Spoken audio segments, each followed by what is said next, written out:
Muito boa tarde, meus amigos, minhas amigas.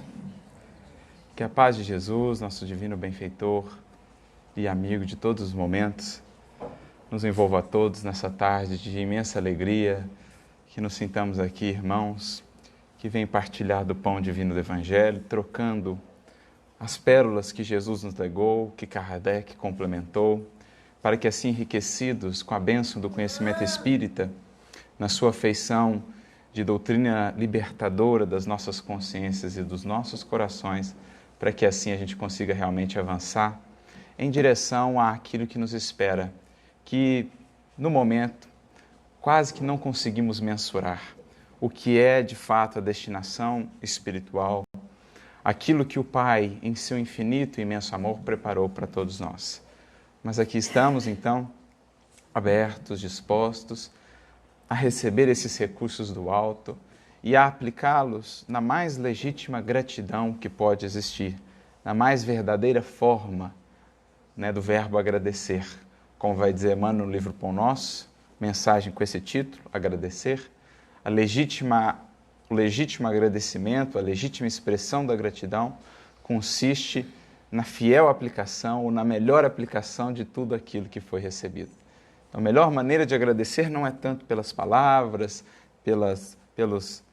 por aquilo que a gente possa expressar através do verbo, mas, sobretudo, por essa disposição de nossa parte em colocar isso na dinâmica e no movimento da nossa vida. E é com esse intuito que aqui estamos, rogando a Jesus que nos abençoe a todos. Para mim é uma imensa alegria estar aqui pela primeira vez em Itaberá, nessa casa tão bela, com um projeto tão bacana, que certamente haverá de trazer muitos frutos a toda a comunidade, haverá de realmente lançar aqui as sementes do amor, da esperança, que estão aí no próprio fundamento da doutrina consoladora.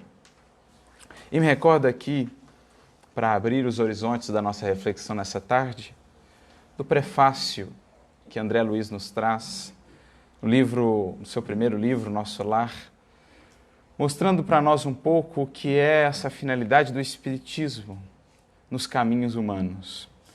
Há um trecho muito bonito dessa obra do prefácio em que ele diz: ó caminhos das almas, caminhos misteriosos do coração. É mister percorrer-vos antes de tentar a equação suprema da vida eterna. É imprescindível avançar, é imprescindível conhecer detalhe a detalhe desses caminhos, viver os dramas humanos, para que no longo percurso do aperfeiçoamento espiritual, aos poucos a gente possa ir acessando essa equação da vida eterna. A gente possa ir realmente fazendo uma leitura mais adequada, uma leitura mais própria, mais profunda do que é a obra divina, do que é a presença divina em nossas vidas. E ele prossegue, então, nessa sua fala, dizendo que seria muita ingenuidade de nossa parte acreditar que o simples baixar dos panos com a morte solucionaria as questões transcendentes do infinito.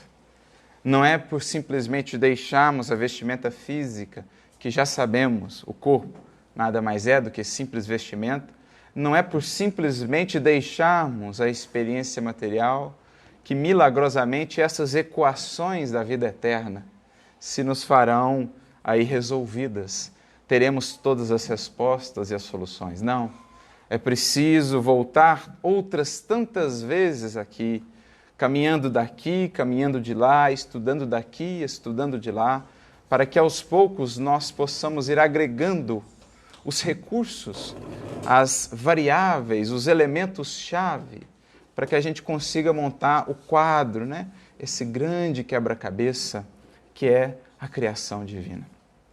E ele, então, tem aquela sua famosa sequência, que ele diz: uma existência é um ato, um corpo, uma veste, um século, um dia, um serviço, uma experiência, um triunfo, uma aquisição e uma morte, um sopro renovador. Quantas existências, quantos corpos, quantos séculos, quantos serviços, quantos triunfos e quantas mortes ainda nós precisaremos. E, no entanto, diz ele, o pensamento religioso, filosófico da terra fala em deliberações finais e posições definitivas. Por toda parte, os cultos em doutrina e os analfabetos do espírito.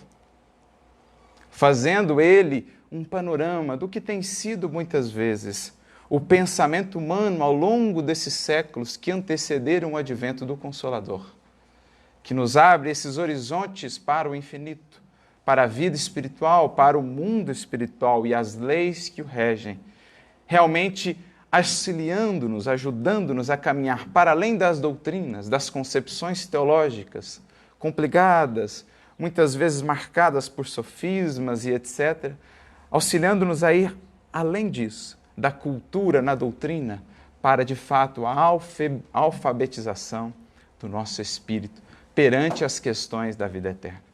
Porque por quantos séculos o nosso pensamento não se limitou a isso, julgando ou concebendo, deliberações finais e posições definitivas. Fim desta vida, está a alma definida para todo sempre numa determinada posição, num determinado local. É a deliberação final do alto.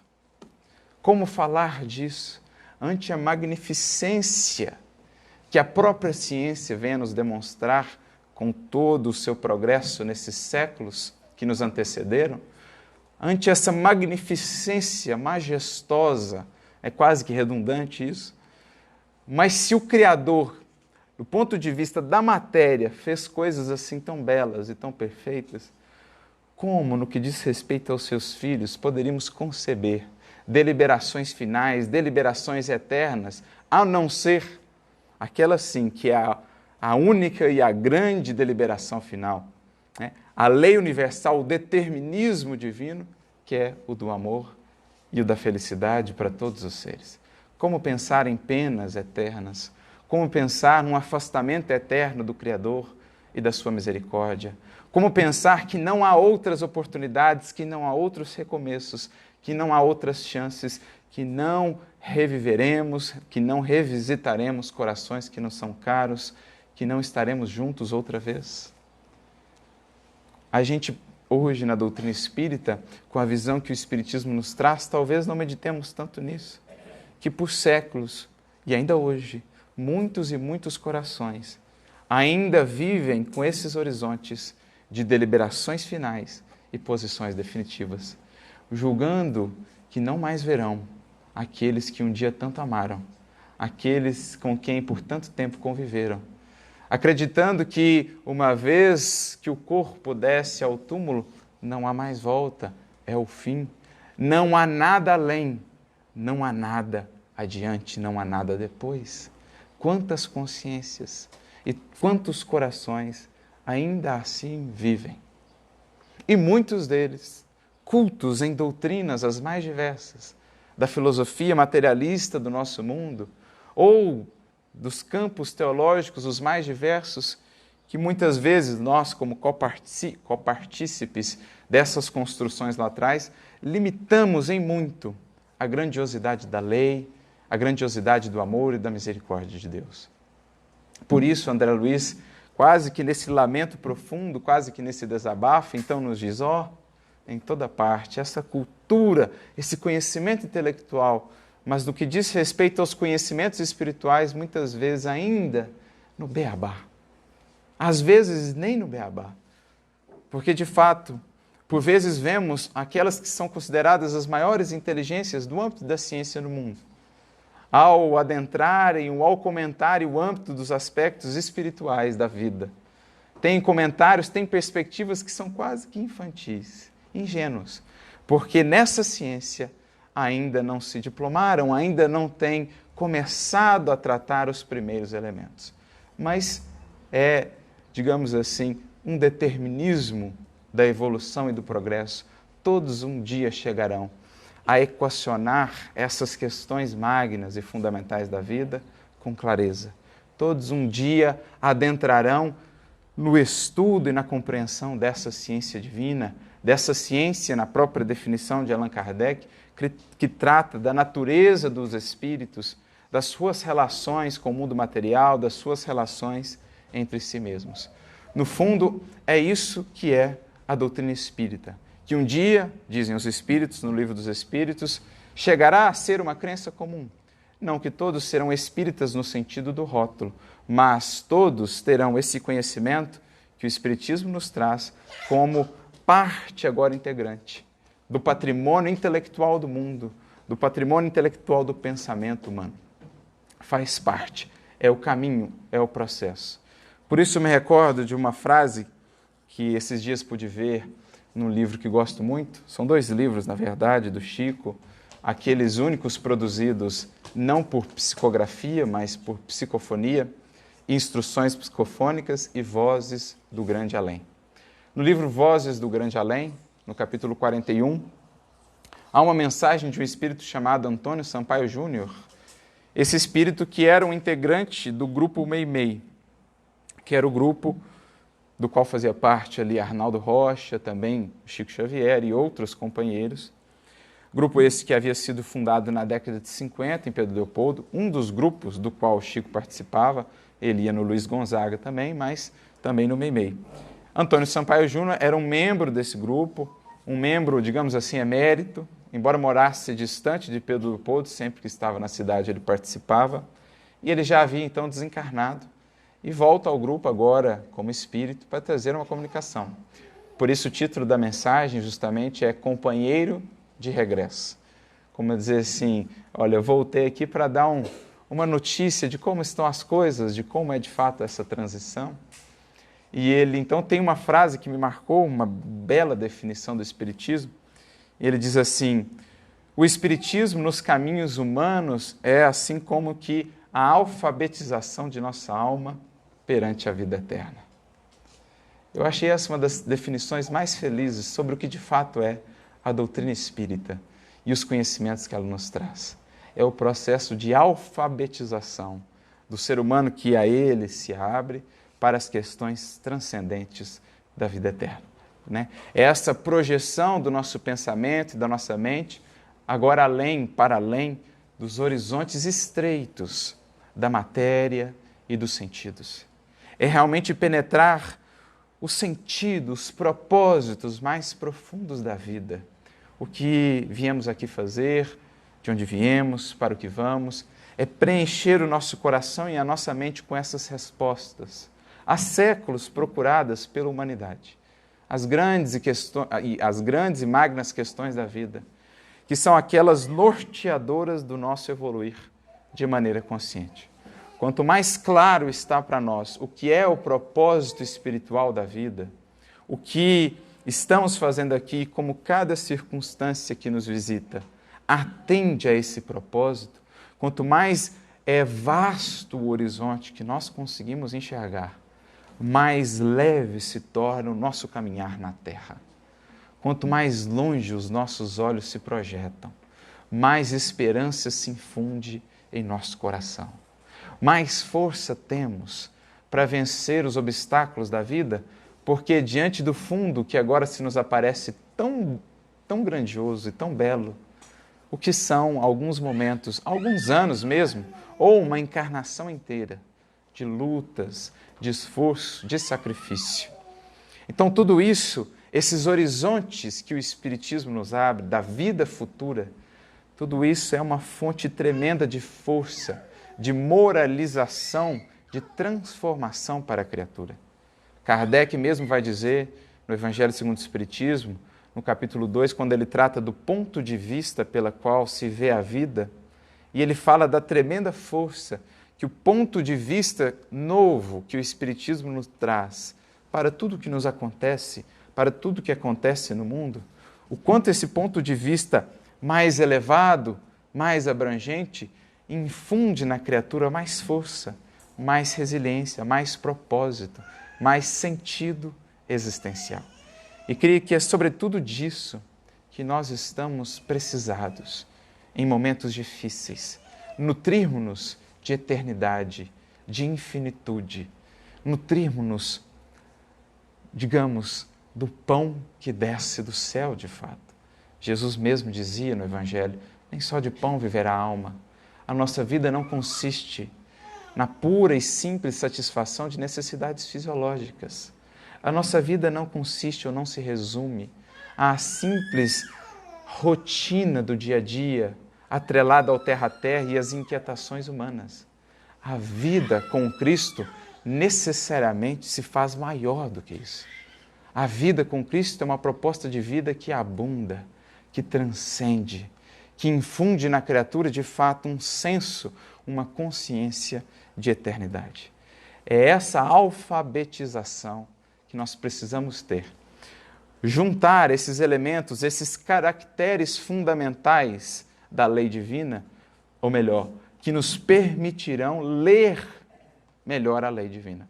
Porque assim como para ler um texto humano, um texto de filosofia, um texto de história, nós precisamos antes conhecer muito bem o alfabeto, que nos abre todo um universo de novas experiências e conhecimentos. Sem determinados caracteres do alfabeto divino, que o Espiritismo e o Evangelho nos trazem, a nossa leitura, a nossa percepção da lei divina e da sua atuação em nossa vida será sempre muito pobre, muito reduzida. Por isso é imprescindível alfabetizarmos à luz do Consolador, à luz do Evangelho de Jesus. E é pensando nisso que nós escolhemos aqui uma linda mensagem que está no Evangelho segundo o Espiritismo, em que o Espírito que nos traz a mensagem, o Espírito Lázaro, é um espírito bastante ativo na codificação, especialmente no Evangelho segundo o Espiritismo. É um espírito que tem mensagens muito belas. Uma delas é essa que leremos aqui, que está no capítulo 11, item 8, a lei de amor. Traz também uma mensagem que gosto muito, uma mensagem a que sempre recorro para fixar a sua importância, que está no capítulo 17, item 7, o dever. É uma mensagem belíssima. Mas esse espírito Lázaro, que não sabemos se é o Lázaro do Evangelho, talvez seria uma reflexão, um estudo até interessante se fazer, mas Lázaro vem nos convidar a ampliar esses nossos horizontes, a sairmos um pouquinho, como Lázaro do Evangelho saiu lá outrora, da caverna da nossa ignorância e da limitação, né, do nosso pensar, daquilo que a gente já pôde desenvolver até então, para ampliarmos um pouquinho mais esse horizonte, buscando esses caracteres do alfabeto divino para uma leitura mais adequada da lei divina. Então, por isso que talvez haja um vínculo aí entre Lázaro daqui e os Lázaro de lá.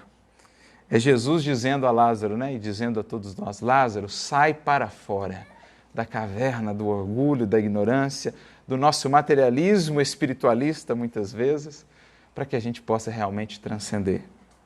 Então, essa mensagem intitula-se A Lei de Amor, capítulo 11, item 8, e ele começa de maneira muito bela descrevendo para nós, digamos assim, uma das primeiras letras desse alfabeto divino. E essa letra ele vai apresentar na forma de uma palavra. São palavras-chave que, conjugadas, vão formar parte desse alfabeto divino. Elementos, conceitos-chave, que sem os quais não se entende a lei da criação, não se entende o Criador, nem tampouco a sua atuação em nossas vidas. E como falar de Deus, da sua obra, como entendê-lo, sem passar necessariamente pelo conhecimento e pela experiência do amor. Diríamos mesmo que é a lente mais fundamental para percebermos por detrás das circunstâncias que nos envolvem, por detrás dos conhecimentos que nos chegam, percebermos essa solicitude, esse carinho de Deus para com cada um de nós. É ela a grande síntese de tudo que já foi revelado até hoje. E por isso mesmo Jesus, quando perguntado sobre quais os mandamentos mais fundamentais, resolve sintetizar tudo que até então havia sido ensinado nesses 2 mandamentos. Ali estão toda a lei e todos os profetas de Jesus. No primeiro mandamento, amar a Deus sobre todas as coisas, e no mandamento que a ele está intrinsecamente ligado, amar ao próximo como a si mesmo. Se a gente pudesse resumir esses 2 mandamentos, nós o resumiríamos então na palavra em comum: amor. Então Jesus apresenta-nos o amor como esse elemento imprescindível para trazer aos nossos olhos, ao nosso coração, pureza, clareza de entendimento, para libertar o nosso pensamento e o nosso raciocínio dos limites do orgulho, do interesse pessoal, que são como que traves que nos impedem de ver com clareza a cada pessoa, a cada coisa, a cada circunstância, que nos impedem de ver a presença oculta que ali está, a presença divina. Por isso a bem-aventurança conhecida do Sermão do Monte é: bem-aventurados os que têm puro o coração, porque então verão a Deus. Aonde? A gente pergunta, né? Onde, melhor dizendo? Em cada pessoa, em cada coração, em cada circunstância, em cada experiência, em cada acontecimento. Porque por detrás de tudo que nos chega e nos visita, há ali, se quisermos ver, se já tivermos suficiente pureza para ver, a presença divina convidando-nos a um novo aprendizado. Mesmo aquelas experiências que nos ferem, que nos machucam, mesmo aquelas experiências que no primeiro momento parecem estar absolutamente distanciadas de qualquer perspectiva de crescimento e de aproveitamento, que a gente considera realmente um grande mal. Se quisermos olhar por detrás, veremos a providência divina que pela sua química misteriosa consegue transubstanciar mesmo o mal em bem, para aquele que recebe a experiência com o coração humilde, com o coração paciente e com o coração amoroso. Mas não há purificação do coração e, portanto, não há visão límpida sem amor. Por isso, o amor, o grande elemento que confere sentido à vida, que dá eternidade ao que fazemos, que nos traz a alegria de fazer, que nos permite perceber o que é realmente a glória da vida. Amor, naturalmente, não qualquer amor, mas o amor que Jesus para nós personificou. O amor que renuncia, o amor que sacrifica, o amor que foi tão bem descrito pelo apóstolo Paulo no capítulo 13 da sua carta aos Coríntios. O amor é benigno, o amor é paciente, o amor tudo suporta, tudo crê, tudo espera. Esse amor, do qual Jesus foi a personificação máxima. O amor que se converte em fonte. Não o amor que quer prender a si, mas o amor que gravita, o amor que se converte num manancial, na fonte que dá vida a todo e qualquer deserto. Nas palavras de Jesus à mulher samaritana, essa fonte a jorrar de nós para a eternidade. É esse amor, sobretudo, que precisamos buscar, porque é esse amor que dá sentido à existência, que nos permite perceber, ler melhor nas circunstâncias, o chamamento, o convite divino em cada acontecimento. É esse amor que depura o nosso senso moral e que nos auxilia até mesmo a entender com mais clareza as lições de Jesus, como as lições da doutrina espírita. Kardec, no Evangelho segundo o Espiritismo, no item 17, item 4, capítulo 17, item 4, quando trata dos bons espíritas, ele vai falar assim, quais são os critérios para que o espiritismo seja bem apreendido, bem compreendido. Então ele vai dizer assim, que não diz respeito à idade, que não diz respeito ao conhecimento intelectual, não diz respeito a quantos livros foram lidos, não diz respeito a nada disso. Ele vai dizer, para se alcançar a essência da doutrina, o aspecto material, experimental é mais simples. Basta ter olhos de ver, ouvidos de ouvir, elementos para observar. Agora, para se alcançar a alma, o cerne da doutrina espírita, dirá Kardec, é preciso de uma tal de maturidade do senso moral. E o que é maturidade do senso moral? É o fruto maduro. E o que torna o fruto maduro? A seiva do amor. Aquilo que é buscado lá no fundo, a experiência profunda. Quando se fincou raízes num coração, aquela mensagem, ela então busca lá do âmago, da própria conexão com o divino, essa seiva, que torna a consciência esse fruto maduro, que nos confere essa maturidade do senso moral. Por isso, diz Kardec, as inteligências mais novas, mesmo saídas da juventude, já têm um entendimento, um aprofundamento, muitas vezes, que avancem muito. Por isso que aqueles indivíduos, muitas vezes iletrados, sem recursos da cultura do mundo, têm uma penetração no sentido espiritual das lições do Cristo, nas circunstâncias da vida, fazem uma leitura da vida com tamanha sabedoria que nos chega a emocionar. Quando a gente tem a oportunidade de visitar esses rincões do Brasil, esses interiores, e ali conhecer homens e mulheres simples, que são verdadeiros esteios da doutrina, onde foram plantados por Deus, e que são essas consciências maduras. Às vezes nem nunca foram à escola, mas falam de uma maneira que verte de suas palavras a sabedoria pura, como mel divino. É isso que Kardec fala. Então, sem essa primeira letra, que é uma palavra do alfabeto divino, jamais chegaremos a conceber e a entender o que Deus prepara para nós, o que Deus nos propõe, mesmo nas dificuldades mais intensas da vida. Por isso, a nossa existência, só começamos realmente a alcançar o seu sentido, o seu porquê, quando passamos a nos sentir realmente amados por Deus, a sentir esse amor e a vibrar com Ele.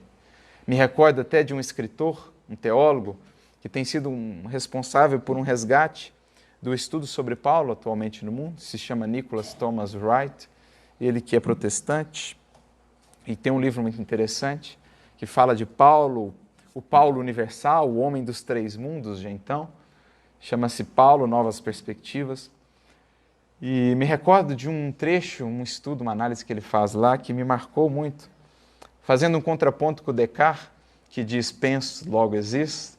Ele diz que, na verdade, em Paulo, a ideia é um pouco diferente. A ideia em Paulo é mais ou menos assim, sou amado, logo existo. Porque antes de eu pensar, um amor já cuidava de mim.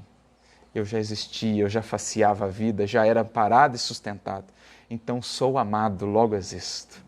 Muito antes de desenvolver o pensamento contínuo, lá nas formas embrionárias do ser, um amor já velava por mim, que por me amar infinitamente quis partilhar comigo a grandiosidade do que criou. Porque Deus seria infinitamente egoísta se tudo fizesse para si. Por isso Ele não cessa nunca de criar, porque quer partilhar com seus filhos da glória do amor, da glória de amar, da beleza de tudo que criou. Como a mãe que gosta de ver os filhos reunidos, partilhando a mesa do almoço, assim é o Criador, o banquete da criação está posto a todos os filhos que dele quiserem participar.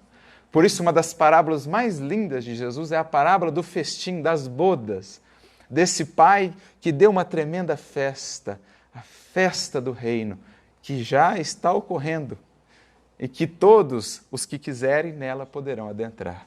O nosso papel aqui, enquanto expositores, enquanto aqueles que coordenamos estudos, não é outro senão o de lembrar de que a festa já começou. Como diz Emmanuel, eu sou um simples pregador de cartazes da festa do reino. A gente aponta para a festa, a gente aponta para o divino, porque estamos também em busca de poder entrar nessa festa. Então isso é o amor, que confere esse sentido, que dá sentido, que nos ajuda a encontrar a verdadeira fonte da alegria e da vida. Esse amor que renuncia. O amor pelo sacrifício, como Jesus disse um dia a Madalena, isso está registrado no livro Boa Nova, capítulo 20. Madalena que tinha uma tremenda sede, que não havia encontrado sociedade em nada do que até então havia vivido, os prazeres, os excessos, e então Jesus lhe diz, Madalena, até mesmo o amor tem sido incompreendido entre as criaturas, porque o único amor verdadeiramente capaz de saciar é aquele que renuncia, é aquele que se esquece de si e que se doa. Ela então pergunta, mestre, então apenas o amor pelo sacrifício poderá saciar-nos, a alma? E ele, sim, minha filha, somente aí está o verdadeiro segredo da vida, porque viver bem é saber imolar-se. É saber como o sol consumir-se para iluminar, para dar vida a outros, para fazer-se impulso de luz para outros. O divino mistério da vida, acrescenta ele a ela, está no sacrificar-se. Esse amor, portanto, que com Jesus aprendemos. E que Lázaro aqui vai nos dizer. O amor resume a doutrina de Jesus toda inteira, visto que esse é o sentimento por excelência. E mais adiante ele diz, e o ponto delicado do sentimento, né, é o amor. Não o amor no sentido vulgar do termo, como geralmente nós associamos. Para termos uma ideia, como muitas vezes confundimos e corrompemos a ideia do que seja o amor, quantos crimes não se houve foi feito por amor? Ora, que amor é esse? Capaz de proceder a um crime? Isso não é o amor ainda. Tem talvez ali traços do que um dia, mais depurado e purificado, poderá se converter no amor. Mas, então, esse amor, na visão do Cristo, é o sol interior que condensa e reúne em seu ardente foco todas as aspirações e todas as revelações sobre-humanas. Somente nele eu consigo acessar aquilo que é sobre-humano, essa sabedoria que vai além da sabedoria humana, somente com essa luz do amor. A lei do amor substitui a personalidade pela fusão dos seres, extingue as misérias sociais, ditoso aquele que, ultrapassando a sua humanidade, ou seja, o amor nos leva para além um pouco da nossa humanidade e já começa a imprimir em nós caracteres da angelitude que um dia alcançaremos no transcurso dos milênios sem conta. Então, ditoso aquele que, ultrapassando a sua humanidade, ama com amplo amor os seus irmãos em sofrimento. Ditoso aquele que ama, pois não conhece a miséria da alma, nem a do corpo, tem ligeiros os pés e vive como que transportado fora de si mesmo. O amor nos transporta, nos faz caminhar pela vida com leveza, com suavidade. Vivemos quase que planando, transcendentes que estamos, né? Transcendendo a nossa limitação material. Quando Jesus pronunciou, e essa frase é muito bela, quando Jesus pronunciou a divina palavra amor, os povos sobressaltaram-se e os mártires, ébrios de esperança, desceram ao circo. Quando Jesus pronunciou, e por pronunciou não entendamos simplesmente palavra, quando Jesus foi a mensagem viva do amor, antes jamais vista na história da humanidade, os povos se sobressaltaram e os mártires, embriagados naquela esperança divina, desceram aos circos, por amor ao Cristo, por amor a esse reino que Jesus nos havia ensinado a amar. Então essa é a primeira e mais fundamental palavra, letra do alfabeto divino, o amor, que dá sentido a tudo. Mas ele prossegue. Né? Se essa foi, digamos assim, a grande revelação do Evangelho, a contribuição que o Evangelho trouxe a esse alfabeto divino, o Espiritismo veio trazer também as suas contribuições. E por isso ele segue dizendo, o Espiritismo, a seu turno, vem pronunciar uma segunda palavra do alfabeto divino. Então ele trabalha aqui esse conceito. A primeira palavra, o amor. A segunda palavra do alfabeto divino, ele vai dizer agora, estai atentos, pois, que essa palavra ergue as lápides ou a lápide dos túmulos vazios. E a reencarnação, é a palavra, triunfando da morte, revela às criaturas deslumbradas o seu patrimônio intelectual. Então, segunda palavra-chave, sem a qual a vida se nos configura, se nos apresenta como um mistério insolúvel. A reencarnação. Isto é, a ampliação do nosso conceito de vida, não mais restrito esse conceito à simples experiência material, mas agora entendendo a vida, feita de experiências da matéria e experiências fora dela. A vida como um grande contínuo, como o fio que une num colar as várias pérolas, que são cada uma delas as várias experiências da matéria, as várias personalidades, cada uma delas trazendo-nos tesouros de conquistas, de aferições, de transformações para o nosso espírito. Dádiva, portanto, recebida por nós do Criador no momento da nossa criação e da qual nunca mais estaremos afastados. Da morte poderemos tentar fugir muitas vezes, mas da vida não fugiremos absolutamente jamais. Essa é a vida que a doutrina espírita se nos revela. Com a reencarnação agora como elemento fundamental para entendermos os grandes dramas da vida. As grandes diferenças de destinos, de circunstâncias, de experiências. Porque alguns têm uma vida toda marcada por dificuldades desde a mais tenra infância, enquanto outros têm uma vida de, digamos assim, facilidades. Porque alguns vivem tão pouco aqui, são levados de volta pelo Pai na mais tenra infância, na juventude, quando, na nossa visão estreita, tudo estaria ainda por se fazer, como se a vida não prosseguisse, se lá não se pudesse também desenvolver, crescer, servir e trabalhar. Como explicar, então, todos esses dramas, essas aparentes injustiças, senão pela reencarnação? Como melhor entender em minha vida a finalidade da família, sem entender a reencarnação?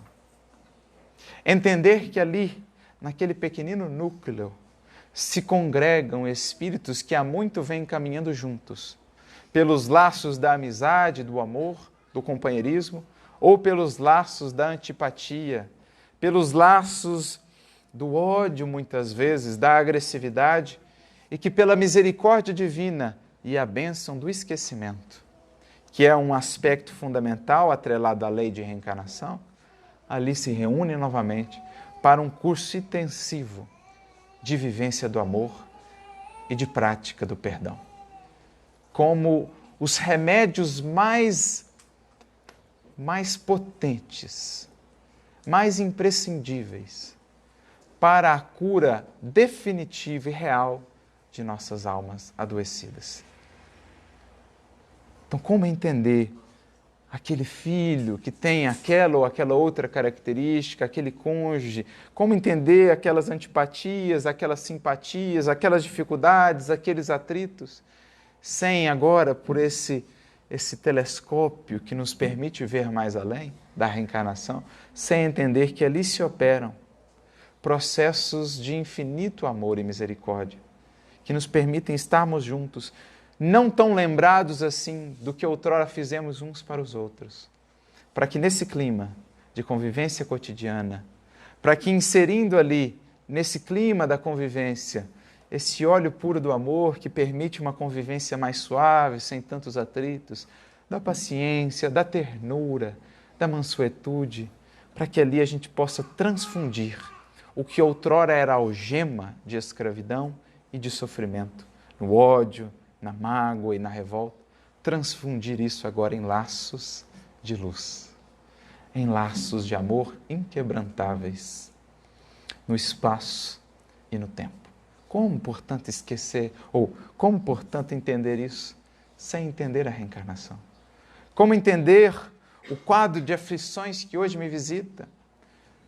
Se não encontro nessa presente experiência algo que me levasse a passar por essa experiência assim tão desafiadora e tão marcante. Causas anteriores das aflições, porque Deus não poderia ser um senhor injusto a distribuir por sorteio, pela sorte, aos seus filhos determinadas aflições, enfermidades, dores. Estamos a falar do amor perfeito, mas também da justiça perfeita. Justiça que é mais uma das palavras, talvez, desse alfabeto divino, a palavra que a primeira revelação nos trouxe. A justiça na primeira, o amor na segunda e nessa terceira no Espiritismo, a reencarnação, uma delas.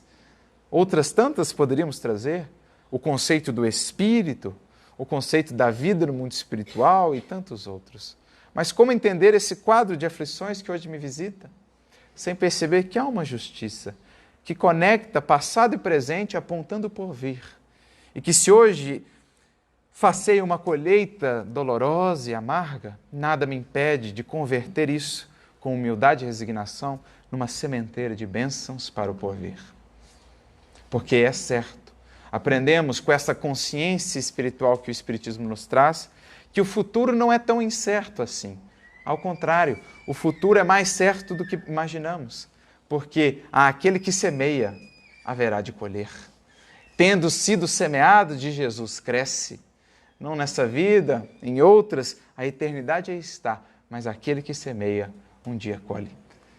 Me recordo de Santo Agostinho nos dizer, no Livro dos Espíritos, lá na questão em que ele trata do autoconhecimento, e ele fala assim, olha, um dos papéis que nós temos perante vocês, junto a vocês, é justamente mudar um conceito que muitas vezes vocês repetem. Vocês dizem assim, o futuro a Deus pertence, o futuro é incerto. Está em nosso papel justamente mudar essa ideia em vocês, de que o futuro não é assim tão incerto, não. De que o futuro não é assim incerteza, o futuro é certo para aquele que semeia. Né? Porque o trabalho com Cristo não é como um negócio do mundo, em que se tem o risco de dar certo ou não. Quem trabalha com Cristo está certo de colher. Essa é a parábola dos talentos.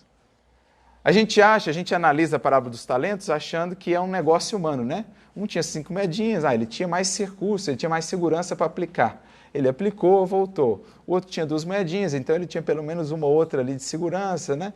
O coitado que tinha uma falou, eu estou no risco ali, né? Eu tenho uma só, se eu aplicar eu perco tudo. É porque a gente analisa a parábola como se aquilo fosse negócios humanos. Nos negócios humanos tem o risco de não dar certo. Mas quando diz respeito aos negócios com o Cristo, aquele que investe no Cristo, o banco do Cristo, nunca está pobre de retorno, é o melhor investimento da vida. Melhor que qualquer investimento do mundo. O maior, o mais certo, 100% de eficácia de investimento das nossas vidas é no Cristo. Essa é a parábola dos talentos. A gente fica com medo, a gente fica relutante, não aplica e perde a oportunidade bendita do maior patrimônio que nos é dado para investir, o tempo. O tempo investido no Cristo só pode resultar numa coisa, riqueza do Espírito. É isso. Né? Então, como entender, como equacionar melhor a nossa vida no presente, sem esses horizontes do futuro e do porvir que o Espiritismo nos traz? Por isso, quando Kardec, na questão 799, pergunta aos benfeitores como o Espiritismo poderia contribuir para o progresso da humanidade, eles respondem com 3 elementos principais, mas que, na verdade, se fundem num só. Trazendo à criatura humana essa consciência espiritual, essa consciência dessa cidadania universal, de que não somos cidadãos do mundo, somos cidadãos do universo. Somos cidadãos da eternidade. Como dizia Paulo, não temos aqui morada pronta, nossa morada nós a buscamos lá, para onde um dia iremos. Estamos aqui como peregrinos. Os Espíritos dizem a Kardec, em 3 frentes o Espiritismo atua. Destruindo o materialismo, mostra ao homem onde estão seus verdadeiros interesses. Então ajuda a cada um de nós a fazer um reajustamento de foco. Uma vida antes focada pura e exclusivamente na experiência material, ela agora projeta-se aos valores superiores do espírito, sem menosprezar a experiência material. É o que Jesus, há 2000 anos, nos dizia. Buscai antes os tesouros do céu, cuja traça não corrompe ou não consome, que a ferrugem não estraga, não deteriora e que os ladrões não roubam. Então, esse reajustamento de horizonte, que vai definir se estamos descendo ou subindo. Porque uma vida voltada pura e exclusivamente para a matéria, ela está fadada a fracassar. Agora, uma vida voltada para a transcendência, ainda que na matéria fracassemos, podemos chegar na vida espiritual como verdadeiros vencedores. Né? Paulo diz isso de uma maneira diferente. Na sua carta aos Romanos, ele diz assim, se viverdes segundo a carne, morrereis. Mas, se viverdes, ou se pelo Espírito mortificardes as obras da carne, vivereis. O que Paulo quer dizer com isso? O indivíduo vive segundo a carne quando? Quando ele só vive para a matéria. Não há nada em sua vida em termos de buscas espirituais. Então, tudo que ele está construindo, um dia vai se perder. Se viver de segundo a carne, morrereis. Todos os seus projetos, todos os seus sonhos, por quê? Tem essa natureza de transitoriedade, estão fadados a perecer. Porém, se viverdes pelo Espírito, na carne, na matéria, na experiência material, vivereis. Por quê? Perdida a matéria, perdidos os elementos transitórios, o que é nosso, o que buscamos está conosco, é vivo. Por quê? Eterno. Por quê? Perene. Então esse é o primeiro aspecto da consciência espiritual que o Espiritismo traz. O segundo aspecto, deixando a vida futura de estar velada pela dúvida, o homem sabe que pelo presente lhe é dado preparar o porvir, que é o que acabávamos de falar. Sabendo que o futuro não é assim algo tão incerto, que tudo que aqui fazemos ecoa a eternidade afora e que não colhemos senão o que semeamos. Sabendo disso, sabemos mais ainda valorizar o presente, as oportunidades, o conhecimento recebido no sentido de aplicá-lo em nossas vidas para depois colher. E então eles concluem, abolindo os prejuízos de seitas, castas, cores, etc., etc., o Espiritismo ensina a criatura humana a grande solidariedade que nos haverá de unir enquanto irmãos. Porque a reencarnação, ela desconstrói, ela coloca na terra, no chão, qualquer espécie de preconceito, de orgulho por essa família, por aquele nome, por aquele título, por aquela etnia que o indivíduo pertenceu, por aquela região. Por quê? Pela reencarnação sabemos, já fomos de tudo, já vivemos em toda parte, já fomos de todas as classes, já fomos dessa ou daquela família, ilustres e absolutamente desconhecidos. Então a reencarnação, ela coloca por terra qualquer orgulho que possa nascer das coisas da matéria. Essa consciência é imprescindível para que façamos uma leitura verdadeiramente adequada da lei divina e daquilo que nos cabe buscar efetivamente. E é por isso que o Espírito Lázaro então prossegue dizendo: já não é ao suplício que ela conduz. O Espiritismo, essa doutrina, já não é ao suplício que ela conduz o homem, condulo à conquista do seu ser, elevado e transfigurado.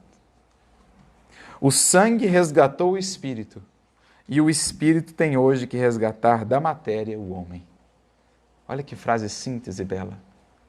Outrora os mártires, por amor, desciam a circo, fixando indelevelmente na memória humana e da humanidade essa primeira palavra do alfabeto divino.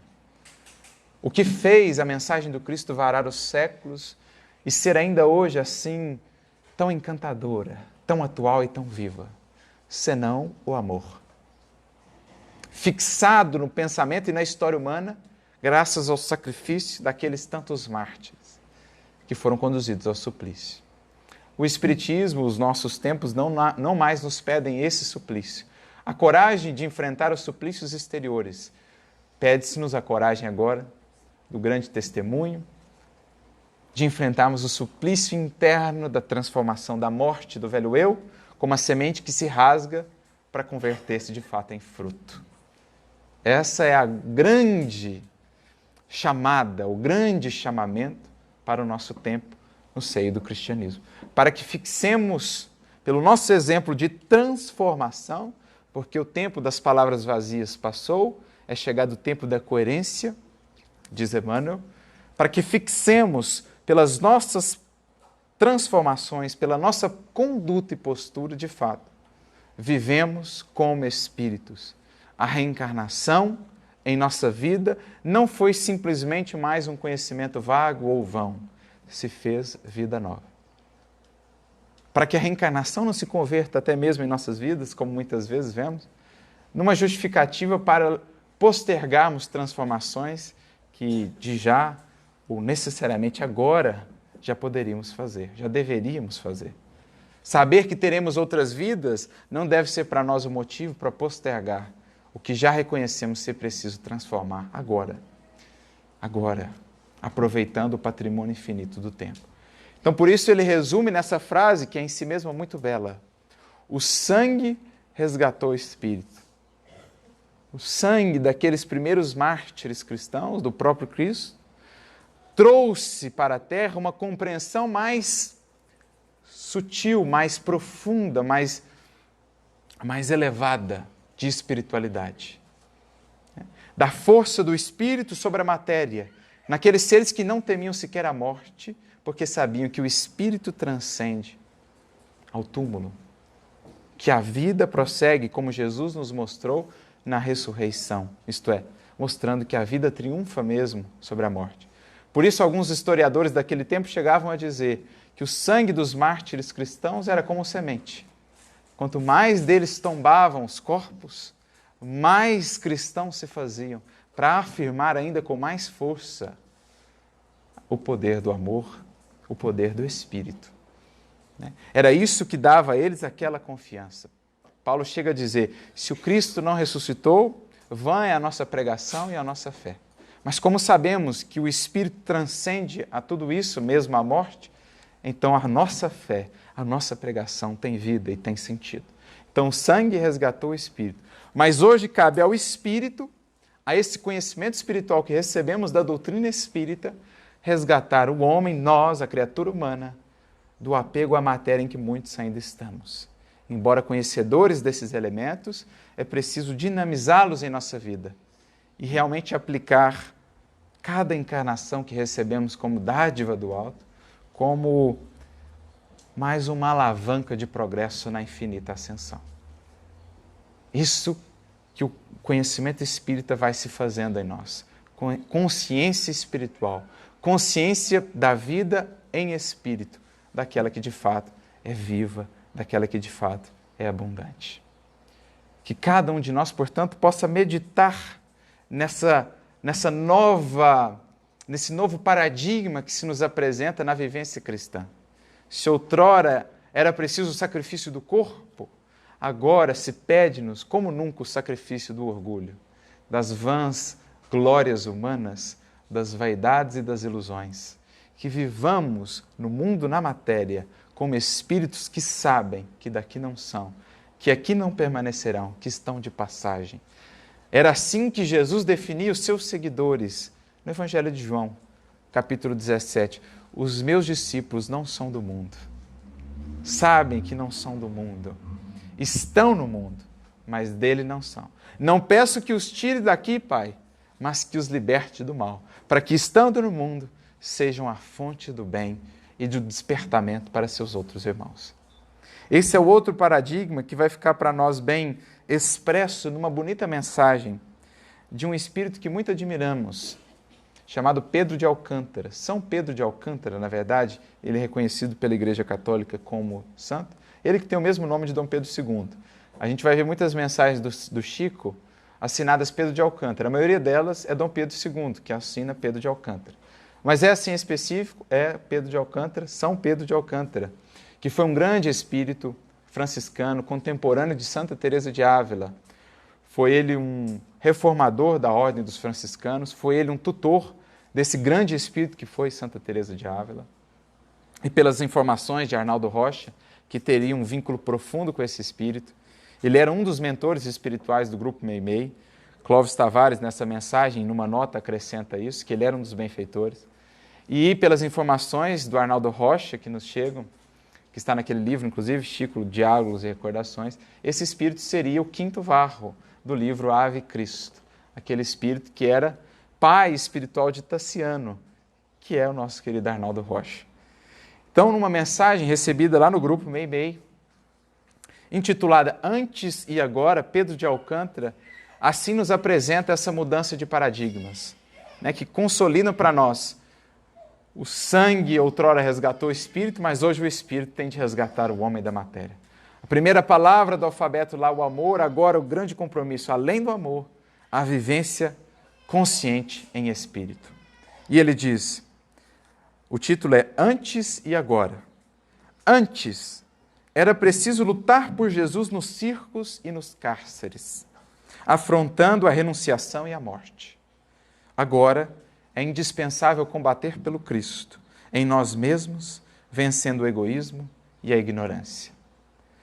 Antes era necessário crer, agora é imprescindível edificar.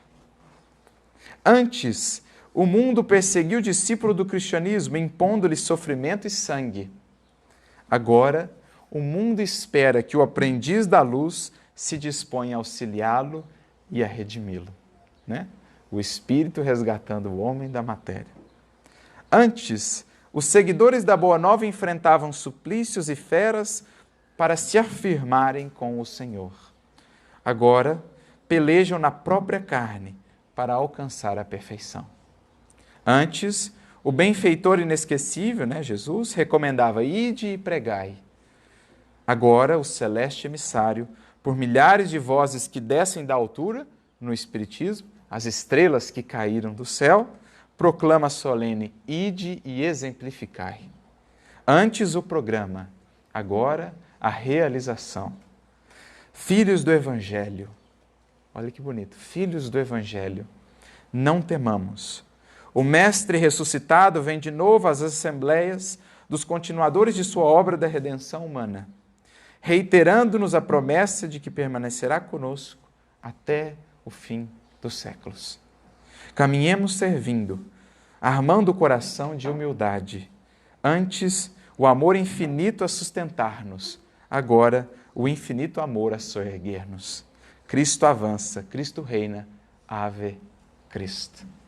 Que assim, lendo a vida pelos caracteres divinos desse alfabeto, que o Espiritismo e o Evangelho têm nos ensinado a soletrar, que possamos gravar em nós mesmos esses caracteres, a fim de que sejamos nós a mensagem viva que ensina, que exemplifica e que edifica, apresentando àqueles que conosco convivem o reino do amanhã, o reino da vida imortal.